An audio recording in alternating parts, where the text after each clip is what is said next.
حيا الله الجميع، طبتم وطابت ايامكم، والسلام عليكم ورحمة الله وبركاته. ختلة البرق. البرق يا جماعة الخير مو زي ما قالوا يطلع من احتكاك السحب بالشحنات الموجبة والسالبة، لا بل البرق ينزل من السماء وليس من السحاب.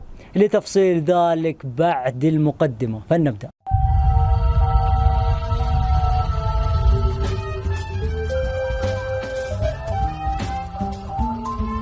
زي ما تكلمنا من قبل عن قوس المطر، انه قوس المطر مستحيل انه يطلع لانكسار الضوء في قطرات المطر المتواجدة في السماء. ليش؟ لانه كل قطرة ماء راح تكسر السبع ألوان للطيف كلهم إذا دخل عليها أشعة الشمس البيضاء، ومستحيل تتحد كل قطرات الماء الموجودة في هذا الطبق على الأزرق والأصفر والأحمر ألوان الطيف المعروفة، مستحيل. لازم كل قطرة راح تعكس، وبهذا الشيء راح يتكون لنا لون ملخبط في السماء. هذا المفروض يصير لو إن القطرات تكسر، فلذلك يحتاج لأن تكسر ضوء تحتاج إلى زجاج شفاف، وهذا اللي تقوم بقبة السماء واللي ما شافها يرجع لها في الحلقات السابقة. نفس النظام الآن البرق. فالبرق ايش يقول عنه؟ تيجي سحابة فيها شحنات سالبة وسحابة فيها شحنات موجب، ولما تتصادم راح يتكون انفجار الذي يعرف بالبرق. ليعقب هذه الشرارة تمدد فجائي للهواء بفعل الحرارة الشديدة الناتجة عن البرق، فيصدر ذلك الصوت المدوي المعروف بالرعد. هذا تفسيرهم للشيء. لكن يا جماعة الخير من غير حتى شرح انت راح تفهمها بنفسك. هل معقول انه سحابة كاملة زي ما احنا شفنا تجمع السحب راح تجيك سحابة صغيرة من هنا ومن هنا حتى تتشكل سحابة كبيرة وتبدأ تتحرك السحاب مع بعض، ويجي السحاب الكبير يمين يسار حتى يتشابك مع بعضه؟ هل معقول هذه السحابة كلها شحنات سالبة والسحابة القادمة كلها شحنات موجبة؟ ليه في احد قاعد ينظم في الجو؟ سلام، السالب هناك الموجب هنا ولا ايش؟ وبعدين مفروض عندما تتصادم الجزيئات السالبة والموجبة يصدر على طول البرق، لكن احنا ما نشوف ذا الشيء. نشوف السحاب يتجمع حتى يصير كتلة واحدة فوق، بعدين تبدأ البروق وتبدأ الأمطار. إذا الكلام هذا ما يحصل، وفي وسط المطر في وسط السحابة يحصل البرق. إذا ما في أي تصادم لأنه أساسا متصادم، والمفروض أنه يصير التصادم ده ما يشكل كله برق واحد، لا يشكل انفجارات زي الطرطيعة ذيك أم الفحم ترميها وتبدأ تك تك تك تك تك. هذا اللي المفروض يصير في السحابة، ومو تتجمع الشحنات الموجبة والسالبة وتكون برق إلى الأسفل. ليش؟ لأنك مهما جمعت من شحنات موجبة وسالبة ودخلتهم في بعض ما راح تكون لك برق نهائيا، مستحيل. هنا تفهم انه ما في اي اختبار علمي او كلام علمي على الكلام ده، لا مشاهدة تثبت الكلام لانك انت حتشوف البروق تنزل في وسط السحب اللي اصلا من زمان قيدها متلاحمة. الشيء الثاني ما في اي تجربة علمية للكلام ده، اذا الكلام هذا مو كلام علمي، الكلام ده ترقيعة ورموا المعلومات وما حد رجع راجع بعدهم هذه المعلومات. هذه نظريا ولا حد يقدر يثبتها علميا نهائيا. ليش ما حد يقدر يثبتها علميا؟ الآن يا صاحبي راح نقول لك ليش ما يقدروا يثبتوا ذا الكلام علميا، وراح نثبت لك أيضا إنه البروق ما تنزل أصلا من السحب من الأساس. ولكن قبل أن نبدأ في هذا الموضوع، في ناس كثير يا أخي أنت إيش ضرك؟ الأرض مسطحة، الأرض كروية، السحب تتجمع بفعل التبخر ولا تنزل من السماء، البرق سواء من الاصطدام اللي ينزل من السماء، أنت إيش ضرك في هذا الكلام؟ يا صاحبي أنا أقول لك إيش ضرني في هذا الكلام. هذا الكلام إحنا نسويه لأنه القرآن أمرني أنا وإنت إننا نتفكر في خلق السماوات والأرض. كيف؟ قال تعالى: إن في خلق السماوات والأرض واختلاف الليل والنهار لآيات لأولي الألباب. أولي الألباب في خلق السماوات والأرض واختلاف الليل والنهار هذه لهم آيات. حلو. قالت الآية التي تليها: الذين يذكرون الله قياما وقعودا وعلى جنوبهم. في جميع حالاتك يا صاحبي أنت تذكر الله. فتكملة الآية: ويتفكرون في خلق السماوات والأرض ربنا ما خلقت هذا باطلا سبحانك فقنا عذاب النار. الله يثني على الناس اللي تفكروا في خلق السماوات والأرض ويقولوا سبحانك ما خلقت هذا باطلا. لما نتفكر في خلق السماوات والأرض وهي غلط، احنا ما تفكرنا في الأساس، احنا أخذنا المعلومات تلقيناها فقط بدون أي تفكر وتأمل لخلق السماوات والأرض. لاحظ الآية ما تقول لك يتعلمون خلق أي، لا، الآية تقول لك ويتفكرون في خلق السماوات والأرض. يتفكر يتأمل كيف خلق الله السماء، وفي الأخير سبحانك فقنا عذاب النار. هذه الجملة تضاف بعد هذه الآية فيها استفهام كبير. فلذلك اللي عنده زيادة كلام فاضي ولا يبي يتدبر ويجحد الآية وتبى تقول يا رب أنت قلت اللي تفكر في خلق السماوات والأرض واختلاف الليل والنهار هم أولو الألباب، أنا ما بصير أولو الألباب. فأنت إنسان قاعد تعارض الآية وأنا مالي صلاح فيك الزميل، بكيفك راح تتحاسب يوم الدين. أقل ما تسويه محرك. ما عجبك الموضوع، ما ناسبك شيء، امشي وانت ساكت أحسن ما تقول إيش الفائدة. ما هو القرآن يعلمك، يقول لك تفكر في خلق السماوات والأرض.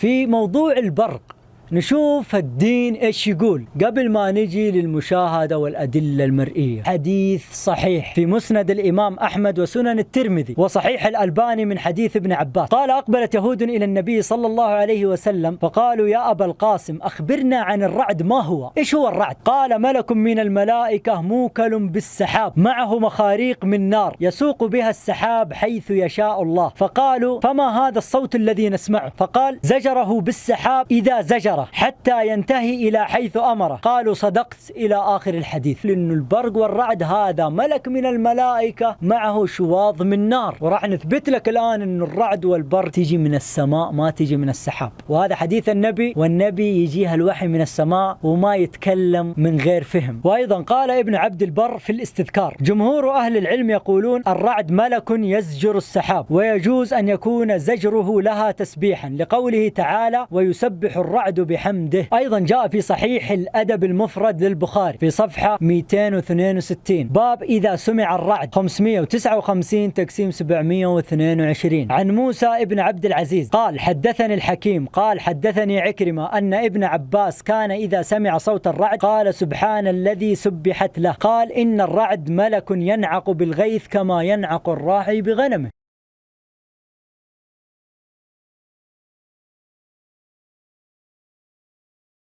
طيب، وكذا شفنا رأي الدين في الموضوع. الآن نأتي للاختبارات والتجارب العلمية لبعض العلماء الحقيقيين. العالم مو اللي يرمي كلام يقول الرعد اصطدام وهو جالس في بيته، لا، العالم اللي يقوم يبحث بالآلات والأجهزة، وهذا اللي نقدر نسميه كلام علمي. نشوف.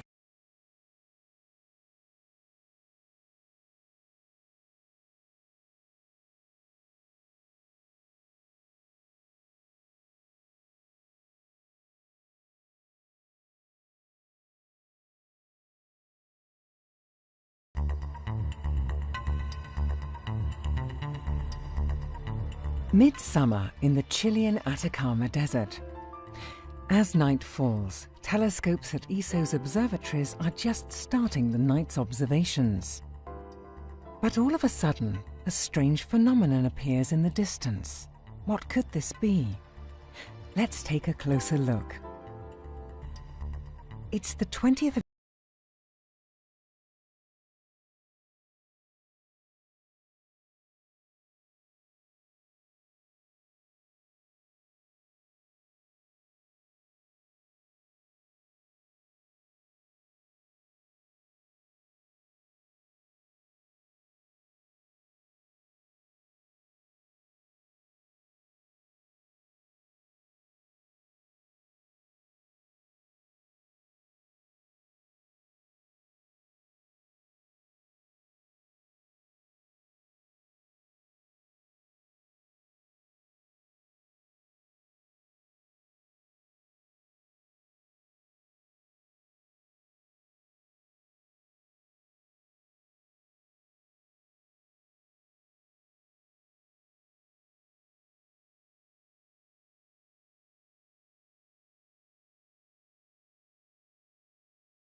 They've been waiting for the right kind of weather for a week. Finally, new storm clouds powerful enough to generate sprites have appeared. So if we go like here, If we don't see lots of sprites, and this starts to get more intense, then I may want to extend up. We should just go as soon as they get ready, I would say. Yeah.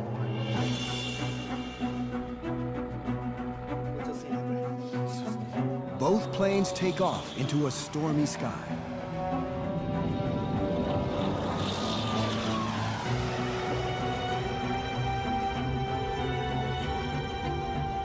While Denver watches fireworks below, they prep the cameras and get ready. 30 seconds. They start to see flashes of lightning below. On the ground, Yair and Lyons are trying to figure out the best way to position the planes. But then they would have to turn down, or do you want them to circumvent it? Well, can they punch through and come around the other back? Go all the way and Up then to about 47 degrees and see if they can punch through it. The two thunderclouds shown in deep blue have collided, and major cloud development has begun.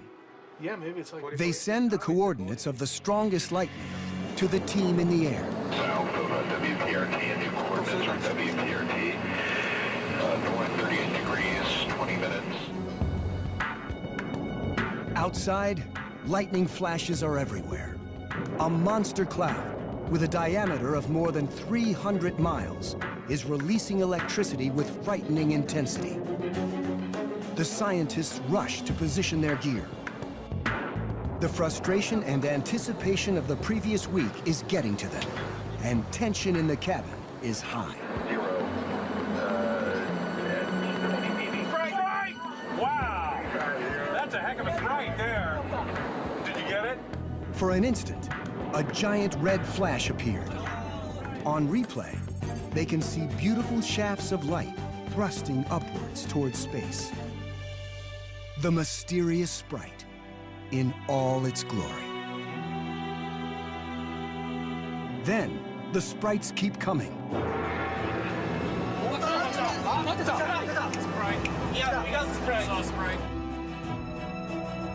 On board, the team reviews the stunning and unique images. This sprite was shaped like a mangrove tree. It's been captured in more detail than any sprite until now. Just like its name, this sprite evokes a fairy with wings.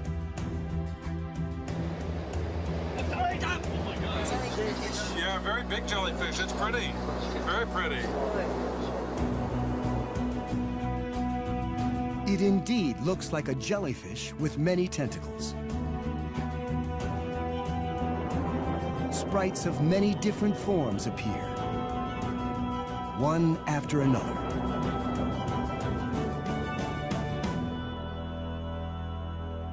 Seen up close, they have a variety of shapes. Eventually, a sprite appears that demands special attention. This is spectacular.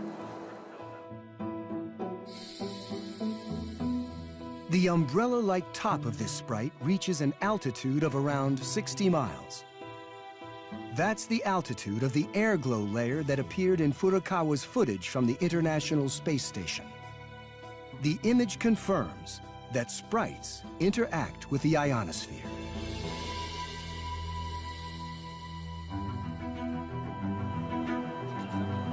Now it's time for the high-speed camera. It's designed so that when a sprite is sighted and the button is released, the previous 3 seconds of footage will be saved.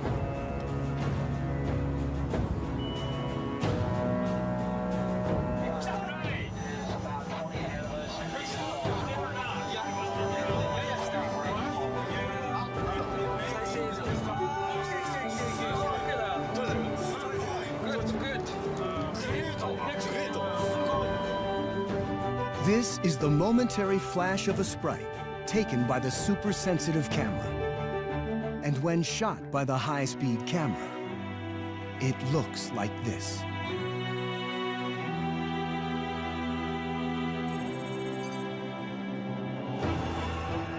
In just a few hundredths of a second, countless particles of light rain down. This is the first time a sprite's formation has ever been revealed in such detail.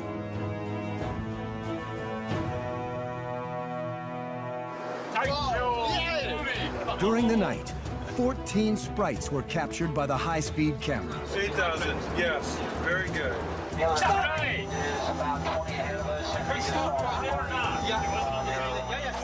What else will the footage reveal? With great expectations, they return to the ground. Not too bad, huh? That's amazing. It was fabulous. It was amazing. I haven't seen anything like that ever. The long night is over, but they know their work is just beginning. Back in Denver, the team gathers to make some scientific sense out of their spectacular sprite footage. The halo above and the elf below, and that's just because it's expanded out in front. Right. At first glance, this sprite may seem to burst up from the storm clouds towards space. But when seen by the high-speed camera, the movement looks completely different. Bursts of light appear out of the center, spreading both up and down. In fact, when examined in slow motion, it appears that sprite formation is more complicated than early reports had indicated. And what about this sprite shaped like angels' wings? With this one too, bursts of light suddenly appear out of darkness. They go down, and the next moment up, and then down again. They change their direction as they unfold. So what is really happening?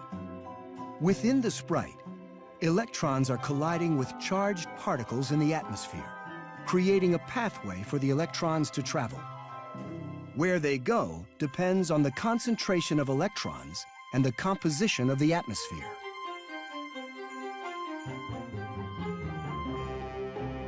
Sprites are beautiful and intriguing. But do they actually have a role to play in Earth's upper atmosphere? Yukihiro Takahashi is investigating the aftermath of a sprite. Once the electrons cut open a path, the atmosphere around it becomes highly electrified. Following the sprite's path, a large electric current continues to flow from the thundercloud to the ionosphere, which shows up as the airglow in many sprite images. The sprite flashes only for an instant, but at the moment when it flashes, a conductive path is created. The electrified path doesn't disappear when the flash ends, but stays there for a while. The effects are thought to last several seconds to minutes. The result is a massive transfer of electric charge in the space between the cloud and the ionosphere. The team also successfully captured a sprite from different angles, as they had originally planned, using high-speed cameras placed on the two aircraft. By combining the images from the two cameras, the three-dimensional structure of the sprite becomes apparent. A large number of electrons collide with the atmosphere, creating brilliant bursts of light and opening channels where the electrons can flow. Each sprite channel can be hundreds of yards wide. A sprite event is like a switch that turns on an electric current in the space between the Earth and the ionosphere. In fact, our planet is surrounded by electric current, from the surface to the edge of space. Like lightning, sprites help to complete a global circuit, allowing charge to flow continuously around the Earth. But sprites reach much farther than lightning. And unlike lightning, sprites can transfer charge into the ionosphere, to the edge of space. Not only that, but the bolts of lightning that create the sprites are so powerful that they literally reverberate around the world.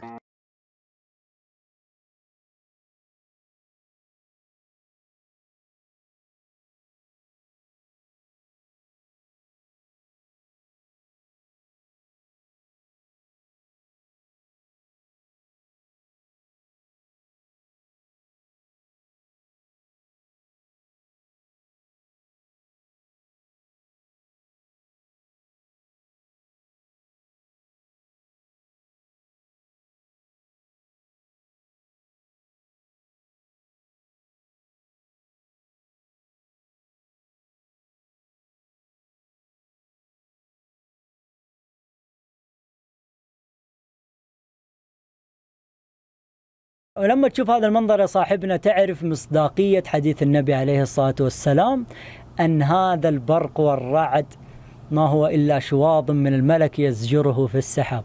وراح أحط لكم رابط لموقع أجنبي اللي فاهم بالإنجليزي موجود تحت كامل على الوصف بجودة جيدة، راح تلقونه تحت الحلقة هذه. المسلمين عارفينه من قديم الزمان، يعني هذه مو اكتشافات جديدة زي ما هم يحاولوا يدرسونا فيها، وأكثر الشعب مصدقهم عشان التطور العلمي الموجود حاليا، كاميرات، جوالات، سوشيال ميديا، سيارات، طيارات، قالوا خلاص هم فاهمين في كل شيء الزميل. ولكن لو تلاحظ يا أخي الفاضل إن الطيارات والسيارات والكاميرات ما هي لهم، هذه للبشرية. الصين تصنع، اليابان تصنع، الهند تصنع، وأكثر دول العالم تصنع، لكن التطور مو هم اللي اكتشفوه، هم اخترعوا أكاذيب بس. التطور البشرية قاعدة تتطور من أيام المسلمين وهم قاعدين يطوروا في الأشياء. أول من حاول الطيران عباس بن فرناس، ولا قاعد يفتي الزميل في السحب والأشياء دي. الطب، الجراحة، الهندسة، الأمور هذه كلها بدوا فيها المسلمين. كملت البشرية تطورها اللي هي مفروض أصلا تمشي على هذه السلسلة من التطور، وأبقونا إحنا للأسف بالاستعمار والأمور اللي حصلت على البلاد العربية في جهل، بس عشان نقعد نصدقهم في أي كذبة ممكن يرموها مستقبلا. لكن يوم تبدأ تدور، تحاول تفكر، تكتشف، راح تعرف يا صاحبنا انه كل اللي يقولوه غلط، وانه التطور ما له دخل فيهم. المكيف مو هم اللي اخترعوه، المكيف اخترعته البشرية. يعني هذا اللي يقعد يتفلسف في الفضاء ترى ما له دخل في التكنولوجيا والتطور العلمي نهائيا. ما هو زيك روح يستعين بشركات ثانية عشان تصنع له صاروخ، عشان تسوي له برمجة، عشان بعد ما يسوي له تقنيات جدا عالية يقوموا يخلوا التقنيات دي حصرية لهم، عشان إذا نزلوها لك انت تكون مصدوم. ايش مستحيل هذا يكون كذب. لا يا صاحبنا هذا كذب، بس التقنية ما وصلتك اللي صنعت هذا الكذب. فلذلك يا اخوان من قديم الزمان كان الامام القحطاني سوى نونية يعني شعر نهايته حرف النون، قاعد يحكي في زمانه ايش قاعدين يقولوا الكذابين وهو كيف يرد عليهم. يقول لك والبحر عنصر كل ماء عندهم، والشمس اول عنصر النيران. فوش يقول البحر عنصر كل ماء عندهم، هم يقول البحر يتبخر ويرجع عنصر الماء، كذابين. والشمس أول عنصر النيران، برضو كذابين. والغيث أبخرة تصاعد كلما دامت بهطل الوابل الهتاني، زي ما قلنا في حلقة ختلة المطر. والرعد عند الفيلسوف بزعمه صوت اصطكاك السحب في الأعنان. إذا الكلام هذا قديم، مو الآن اكتشفوه، لا الكذبة هذه كانت قديمة، هم أخذوها وطوروها ودرسوك هي غصبا إيحاء وتلقين. والبرق عندهم شواظ خارج بين السحاب يضيء في الأحيان. كذب أرسطاسيهم في قوله هذا وأسرف أيما هذيان. كذب هذا أرسطاسي وأسرف أيما هذيان. الغيث يفرغ في السحاب من السماء ويكيله ميكال بالميزان. نفس كلام في الحلقة اللي قبل، الغيث ينزل من السماء ويفرغ في السحب ويكيله الملك ميكال بالميزان. كل قرية كان بينزل فيها من قطرة وكم ستغاث، لا قطرة إلا وينزل نحوها ملك إلى الآكام والفيضان، إنه كل قطرة ينزلها ملك. والرعد صيحة مالك هو اسمه يجزي السحاب كسائق الأضعان. إذن فالرعد مالك يسوقه، هذا الملك اسمه مالك اللي يسوق السحاب، يسوقه كما يسوق راعي القطيع. والبرق شواظ النار يزجه به زج الحداه العيس بالقضبان. أي هذا البرق هو شواظ النار، مثل الحداد يوم يبدأ يحد فيطلع الشرار. أفكان يعلم ذا أرسطاسيهم تدبير من فردت به الجهتان، أم غاب تحت الأرض أم صعد السماء. يوم يتفلسف أرسطاسيهم يدري صار في الجهتان أم دخل الأرض ولا صعد السماء. فرأى بها الملك الملكوت رأي عياني، اللي في الفلك والمجرات والأرض تدور حول كل كلام قديم من 2000 سنة، اللي سووه فقط ناسا وبقية وكالات الفضاء اللي هي فتحتها أصلا، إنهم أخذوا ذا الكلام وسووا لنا إياه تصوير فيديو، يعني تصاميم فيديو بالعربي، لأنه حتى هم يعترفوا إنهم ما طلعوا صوروا المجرة ولا صوروا أي شيء، فكل اللي قاعدين نشوفه هو تصاميم فيديو بس. أما الكواكب والأشكال النجوم موجودة في السماء فأي واحد يمدي يشوفها بأي تلسكوب. وزي ما قلنا الكواكب غير الأرض ما هي كوكب، الكواكب زينة للسماء كما قالت الآية وزينا السماء الدنيا بزينة الكواكب، والنجوم قالت فيها الآية وزينا السماء الدنيا بمصابيح. إذن هي الكواكب مصابيح زينة للسماء، والأرض أرض تقارن بالسماء مو بالكواكب. الأرض ما هي كوكب ولا يوجد فضاء. فيكمل القحطاني ويقول: أم كان دبر ليلها ونهارها، أم كان يعلم كيف يختلفان. لو يدري القحطاني الحين عارفين الزملاء كلهم والببغاوات اللي عندنا يرددوا نفس الكلام اللي قاله أرسطاسيو. أم سار بطليموس بين نجومها حتى رأى السيارة والمتواني. بطليموس اللي برضه قاعد يفتي في النجوم، يعني فهمنا أنه طلع عند النجوم؟ لا. أم هل تبصر كيف يعتقبان أصلا؟ ولا شيء، من الأرض قاعد يفتي الزميل، وأخذوها الآن وقالوا إحنا طلعنا شفنا أثبتنا كلامه. شوفوا كل الأكاذيب اللي طلعوها الآن هو إثبات لكلام اللي قبل، ما اخترعوا شيء جديد. واختراعات الجديدة هي برضو للناس اللي قبل زي أينشتاين، الثقب الأسود، الأشياء تحقيقا لكلامه شوفوا ظهرت عشان إحنا نقول واو كانوا عباقرة. فاهم؟ اللي يبغى يسمع نونية القحطاني موجودة كاملة في اليوتيوب، اكتب نونية القحطاني وراح تجيك تكلم عن البحار والأرض والسماء والأرض إنها مسطحة والشمس إنها تدور، وكل الكلام اللي أنت سمعته في ختلة موجود في هذه النونية من قديم الزمان. وكان ينكر على هذيل الملاحدة والفلاسفة الكلام اللي هم قاعدين يقولوه. وللأسف يجيك ناس دحين مسلمين عشان بس لا نصادم العلم ونكون دين متطور يقوموا يحرفوا الآيات والأدلة. يعني ما جاء واحد من اللي قاعدين يشرح البرق إنه يجي من صكاك السحب وطالع في الأحاديث الصحيحة عن البخاري وابن عباس وغيره إيش يقول؟ كذب. خلاص الرسول كل اللي قاله كذب الزملاء في الأرض والفلك، والصح مين؟ بطليموس والشباب الثانيين. وبكذا انتهت حلقتنا. اللي ما شاف الحلقات اللي راحت من ختلة يشوفها، ونقول سبحانك اللهم وبحمدك أشهد أن لا إله إلا أنت استغفرك وأتوب إليك. ضحك الجميع وما زالت هند تمشط شعرها. حصل ليلة أمس بتاريخ 11 أبريل إنهم صوروا الثقب الأسود، وبرضه عشان لا تصير ما أنت فاهم وجاهل إيش كيف صوروا الثقب الأسود ومادة مظلمة لا ترى وما أدري إيش. خلينا في البداية نعلمك إيش هو الثقب الأسود. أول شيء الثقافة طيبة يا أخوان. طيب يا جماعة الخير، الثقب